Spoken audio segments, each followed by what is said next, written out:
C'est donc un nouveau cap qui vient d'être franchi à Gaza. Selon l'ONU, l'enclave palestinienne est en situation de famine. C'est officiel, selon l'outil de mesure des Nations Unies qui n'avait jusque-là recensé que 4 cas de famine dans le monde depuis sa création en 2004, Julie Dungeloff. Oui, tout à fait. L'IPC, Integrated Food Security Phase Classification, en fait, c'est un organisme qui est chargé de veiller et de classifier l'insécurité alimentaire mondiale. Et pour la première fois, elle alarme sur l'état de famine dans le gouvernorat de Gaza. Cela signifie dans la ville de Gaza et dans 3 communes autour de Gaza. Avant signaler cet état de famine, elle avait déjà alerté sur le risque de famine à de nombreuses reprises sans pouvoir le décréter pour un manque d'accès à Gaza, un manque à des données statistiques tout simplement. Alors cette zone, elle compte 500 000 personnes, en fait sans doute beaucoup plus avec les déplacés internes à Gaza. C'est la dernière zone bâtie de la bande de Gaza puisque la bande de Gaza est largement détruite et c'est cet endroit que menace d'attaquer le gouvernement israélien.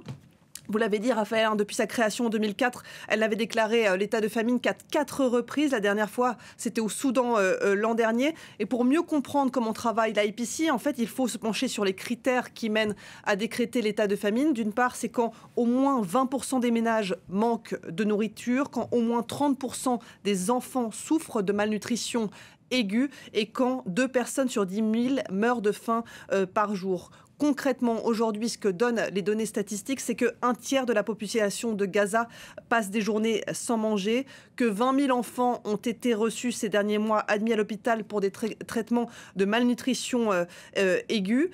Ce qu'ajoute cet organisme, c'est que cette famine pourrait s'étendre notamment à la zone de Deir el-Bala ou de Khan Younes, une famine qui a toujours été niée par les autorités israéliennes, alors que de nombreuses ONG continuent à alerter des agences onusiennes sur le fait que des camions d'aide humanitaire ont été bloqués, sur le fait que les champs et les cultures ont été détruites, et aussi au manque de nourriture s'ajoute aujourd'hui le manque d'eau à Gaza.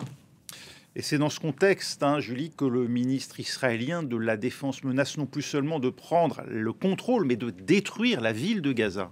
Oui, tout à fait. Israël Katz a tweeté sur son compte X ce matin que si le Hamas n'acceptait pas la reprise de négociations pour la libération de tous les otages, aux conditions posées par Israël, il menaçait tout simplement de détruire Gaza comme Rafah ou encore Beit Hanoun. Alors, quelles sont les conditions posées par Israël? C'est d'une part la libération de tous les otages et d'autre part le désarmement du Hamas.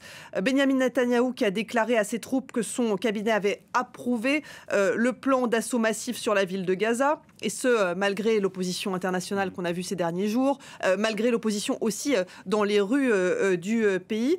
Et ce plan, il prévoit l'envoi de 60 000 réservistes sur le terrain. Alors où on en est aujourd'hui selon les dernières informations qui nous viennent de Gaza? Les troupes israéliennes sont actuellement en périphérie de la ville et l'armée a annoncé que l'attaque pourrait être imminente, a déjà alerté les responsables d'hôpitaux et les responsables des hôpitaux de Gaza qu'il fallait évacuer et préparer un plan d'évacuation, ce que refuse le Hamas en disant que ça affaiblirait encore davantage les dernières structures de santé encore sur pied à Gaza. Et pendant ce temps-là, les Gazaouis fuient cette zone selon plusieurs témoignages que nous avons reçus.